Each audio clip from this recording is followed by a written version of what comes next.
موج دین، افسانہ نگار سعادت حسن منٹو۔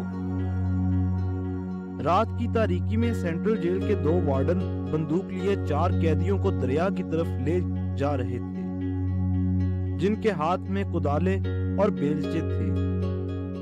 پل پر پہنچ کر انہوں نے گارڈ کے سپاہی سے ڈبیا لے کر لالٹین جلائی اور تیز تیز قدم بڑھاتے دریا کی طرف چل دیے۔ کنارے پر پہنچ کر انہوں نے بالادری کی بغل میں کدالیں اور بیلچے پھینکے اور لالٹین کی مدھم روشنی میں اس طرح تلاش شروع کی جیسے وہ کسی مدفون خزانے کی کھوج میں آئے ہیں۔ ایک قیدی نے لالٹین تھامے وارڈن کو داروغہ جی کے نام سے مخاطب کرتے ہوئے کہا، داروغہ جی، یہ جگہ مجھے بہت پسند ہے، اگر حکم ہو تو کھدائی شروع کر دیں۔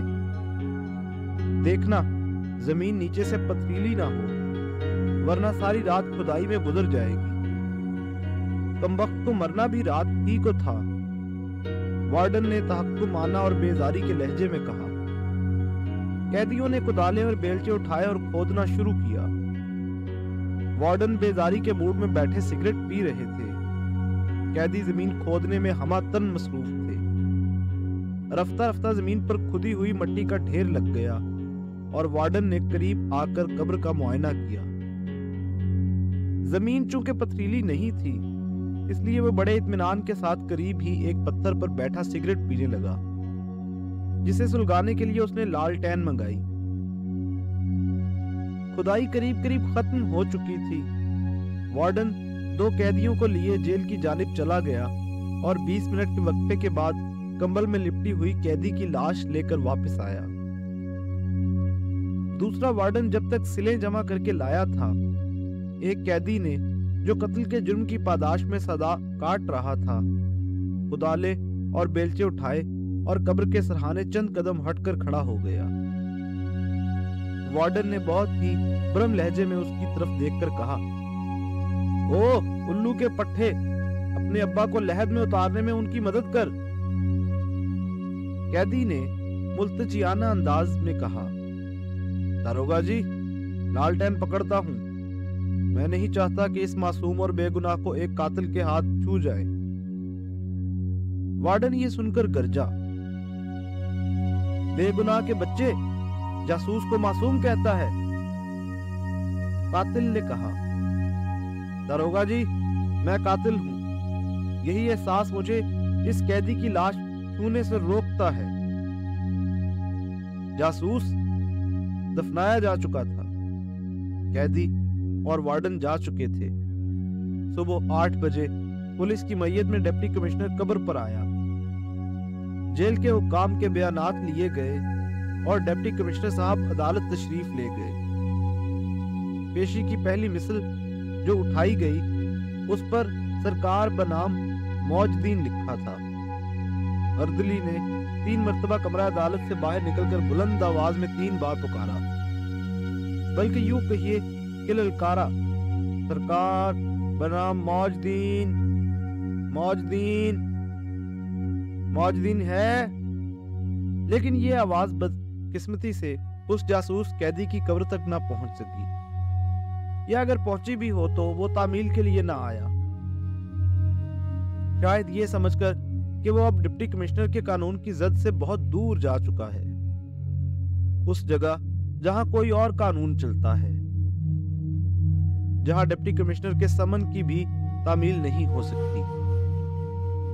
ملزم چونکہ غیر حاضر تھا، اس لیے ڈپٹی کمشنر صاحب بہادر نے عدم حاضری ملزم کاروائی یک طرفہ کے لیے مثل اٹھائی اور ریڈر سے جرم کی نوعیت دریافت کی۔ جاسوسی۔ منشی نے نمبر 1 کی کاروائی لکھتے ہوئے کہا، ملزم رات کو سینٹرل جیل میں فوت ہو چکا ہے، مثل داخلے دفتر کر دی جائے۔ ڈپٹی کمشنر نے حکم دیا۔ جاسوس کی سینٹرل جیل میں موت کی خبر شہر بھر میں اس لیے مشہور ہو گئی کہ ضلع کے ڈپٹی کمشنر اور پولیس کے افسروں نے اس کی نماز جنازہ پڑھی۔ آزاد کشمیر حکومت کے نیک سیرت افسروں کی ہر طرف سے داد و تحسین دی جا رہی تھی۔ مجھے جب اس واقعے کا علم ہوا تو مجھے 1 مہینہ پہلے کی ایک شام یاد آئی जबकि मैं दारुल हुकूमत के एक होटल में बैठा डाक गाड़ी का इंतजार कर रहा था, जिसके जरिए से मेरे मरम्मत शुदा जूते रावलपिंडी से आने वाले थे। गाड़ी आने में खिलाफे मामूल देर हुई। मैं करीब करीब उठने ही वाला था कि एक गहरे सांवले रंग के आदमी ने, जिसकी उम्र 30 बरस के लगभग थी, मुझे अपनी तरफ मुतवज्जे किया। आप बहुत टाइम से बैठा किसी का इंतजार करता है? उसने मुस्कुराते हुए इस्तफसार किया। भाई, अजीब मुसीबत है। जूता फट जाए मुजफ्फराबाद में तो मरम्मत के लिए रावलपिंडी भेजना पड़ता है, या अगर कोई ड्राइवर मेहरबान हो तो उसी के हाथ भेज देते हैं। आज मैं अपने मरम्मत शुदा जूतों के इंतजार में 3 घंटे से बैठा हूं, और कमबख्त डाक गाड़ी भी आज ही लेट हुई है। खैर, कल सही। मैं ये कहकर उठने लगा तो उसने मुझे चंद मिनट मजीद इंतजार करने के लिए कहा। मैं उस अजनबी सूरत को देखता रहा, जिसकी आंखों में इज़्तिराब था, जिसके होंठ कुछ कहने के लिए बेताब थे। वो बीड़ी पर बीड़ी पिए जा रहा था और मेरे सामने वाली कुर्सी पर बैठा बार बार बाहर खला में देखता था। मैं डाक गाड़ी के इंतजार में हर एक हॉर्न पर कान धरता। वक्त गुजारने के लिए मैंने उससे पूछा, आप यहाँ क्या कर रहे हैं? हम बैठा है। उसने इंतहाई सादगी से जवाब दिया। नहीं, मेरा मतलब है यहाँ आपका क्या कारोबार है? कारोबार कुछ नहीं करता, कश्मीर देखने का शौक था, चला आया। आप कहाँ से आए हैं? लाहौर से। लेकिन मैं मशरकी पाकिस्तान का हूँ। लाहौर में दीनियात की तालीम पढ़ता हूँ। मुझे गुफ्तगू के दौरान उसने बताया कि वो जिस इदारे में ज़ेरे तालीम है, खैराती इदारा है, जहाँ के अरबाब आला रसीद बुक छाप कर ज़ेरे तालीम कम उम्र बच्चों को चंदे की फराहमी के लिए दूसरे शहरों में भेज देते हैं। वो चूंकि कम उम्र बच्चा न था, इसलिए उसको बड़ी मुश्किलों के बाद सफीर बनकर आजाद कश्मीर में चंदा जमा करने की इजाजत मिल गई। उसकी बातों में सादगी थी। महज कश्मीर देखने के शौक में उसने सिफारत हासिल की थी। उसने ये भी बता दिया कि यतीम खानों के नाम पर भिखमंगों का नाम इदारों ने सफीर रखा है। जमाशुदा चंदा उनकी जेबों में जाता है और सफीर का गुजारा चढ़ावे की देगों या मोहल्ले वाले की खैरात पर होता है। दीनियात की तालीम मसाजिद में दी जाती है। मुझे उसकी बातें सुनकर बहुत दुख हुआ। वाकई वो हमदर्दी के काबिल था। उसने मुझे बताया कि वो इस शहर में नया है और किसी मस्जिद का पता भी नहीं जानता जहां वो रात बसर कर सके। मैंने मस्जिद का पता बता दिया और उसके लिए रोटी मंगवाई। वो चूंकि भूखा था, उसने बिला तकल्लुफ बजाय रोटी के सादा चावल के लिए बैरे से कहा। हम लाहौर की मस्जिद में भी लोगों को दिया खाते हैं, इसलिए इधर भी हमने इनकार नहीं किया। उसने इंतहाई सादगी से कहा। वो खाना खा चुका था। मुझसे इजाजत लेकर उसने जेब से लिखने के लिए पेंसिल और कागज निकाला और अपने घर वालों को बंगला जुबान में खत लिखने लगा। मैं जब तक फरमाइशी गाने सुनता रहा। खत लिखने के बाद उसने मुझसे माफी मांगी और कहा कि मैंने घर वालों को लिखा कि मैं आजाद कश्मीर आया हूं, अब यही रहूंगा। अगर पाकिस्तान ने हिंदुस्तान के खिलाफ जिहाद शुरू किया तो मैं भी इसमें हिस्सा लूंगा और कश्मीर को आजाद कराऊंगा। मैंने जवाब में हिंदी मकबूजा कश्मीर की खूबसूरती का जिक्र किया, कश्मीरी मुसलमानों पर भारतीय जुल्म और इस्तबदाद बयान किया, जिससे वो और ज्यादा मुतासिर हुआ। फिर हम लाहौर वापस नहीं जाएगा, कल उनको भी खत लिखेगा। जिहाद शुरू होने तक इधर ही पान बीड़ी की छावड़ी लगाएगा। उसने फैसला कुल लहजे में कहा। इतनी देर में डाक गाड़ी आई और मैं वहां से उठकर लारियों के अड्डे की तरफ गया और वो मेरे बताए हुए रास्ते से मस्जिद की तरफ गया। अपने जूते ड्राइवर से लेकर जब मैं घर की तरफ जा रहा था तो रास्ते में सीआईडी के हेड कांस्टेबल ने मुझे आवाज दी, जो मेरा वाकिफ कार था। मैंने रस्मी तौर पर उसकी खैरियत पूछी। वो मशकूक नजरों से मुझे देख रहा था। रस्मी बातों के बाद उसने मुझे उस काले आदमी के मुतालिक पूछा कि वो कौन है जो आपके साथ होटल में बैठा था। मैंने मुख्तसरन कहा, भाई बंगाली है, आजाद कश्मीर देखने का शौक था, चला आया, नाम मौजदीन है और आज रात जामे मस्जिद में गुजारने के लिए गया है। लेकिन वो तो होटल में बैठा कुछ अजीबो गरीब जुबान में खत लिख रहा था।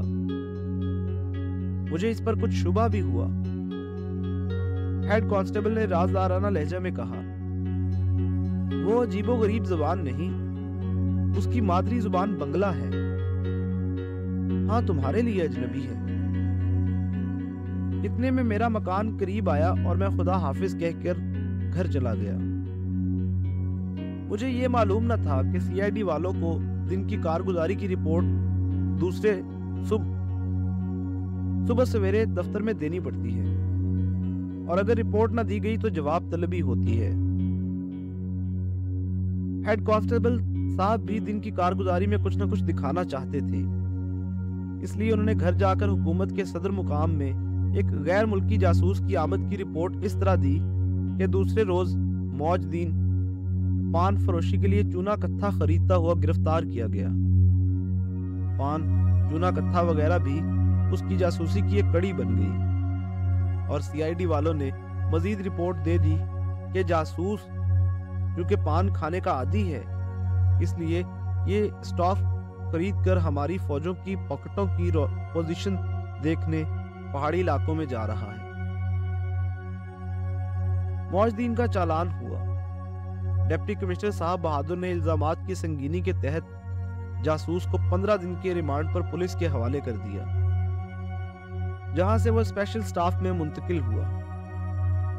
15 दिन की मियाद गुजर जाने पर डिप्टी कमिश्नर साहब ने मजीद एक हफ्ते के रिमांड पर उसको जुडिशियल सेंट्रल जेल भेज दिया।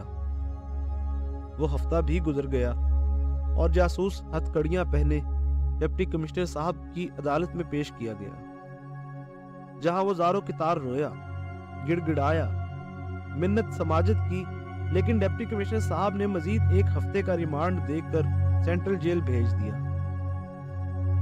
सेंट्रल जेल में उसकी आखिरी रात थी, जबकि वो एक सुतून से बंधा रो रहा था। वही कातिल कैदी जिसने उसको दफनाते वक्त छूने से इनकार किया, उसके करीब आया और पूछा, जासूस, तुम हर रोज क्यों रोते हो? ये जगह बाहर वालों की बनिस्बत बहुत अच्छी है। यहाँ झूठ नहीं, मकर नहीं, बेईमानी नहीं, रोटी मिलती है। इसके मुकाबले में बाहर देखो, कौन लोग हैं जिन्होंने तुम ऐसे बेगुनाह को यहाँ भेजा, जो इक्तदार के लिए एक का नहीं हजारों का खून बहाते हैं, जो दिन दहाड़े डाके डालते हैं, जो अपनी जात के लिए वो काम भी करते हैं जो शैतान भी करने से गुरेज करता है। मुझे देखो, मैंने कत्ल किया है महज एक बेबस औरत के नामूस की तहफ्फुज के लिए। बहरहाल मुझे तुमसे हमदर्दी है। अगर तुम बाहर जाकर खुश हो तो खुदा तुम्हें आजाद कराएगा। मौजदीन ने कैदी की बातें सुनी और बिल्कुल खामोश बैठा रहा। सुना है बंगाली जादू जानते हैं, तुम भी जादू के जोर से बाहर जाओ। कैदी ने मौजदीन को बहलाने के लिए अजराहे मजाक कहा। हाँ, मैं इस कैद से रिहाई का जादू जानता हूं। मैं आज ही यहां से भाग जाऊंगा, बहुत दूर, जहां से दुनिया की कोई ताकत मुझे वापस नहीं ला सकती। इतने में खाने की घंटी बजी। कैदी अपनी थाली लिए रोटी लेने गया। आध घंटे के बाद अचानक जेल की घंटी बजनी शुरू हुई और मुतवातर बजती रही।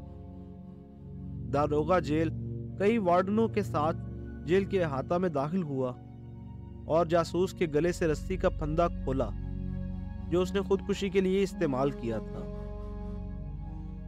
जासूस भाग चुका था, उसको रिहाई मिल गई थी। बंगाल का जादू काम आया था। मौजदीन की लाश के इर्द गिर्द कैदियों का हुजूम। दारोगा जेल ने चंद एक कैदियों को वहां ठहरने का हुक्म दे दिया اور باقی سارے قیدی بیرکوں میں چلے گئے۔ موج دین کے چہرے پر اب بھی مسکراہٹ تھی۔ وہ اس قانون پر مسکرا رہا تھا جس نے اس کو جاسوس بنا کر محبوس کیا تھا۔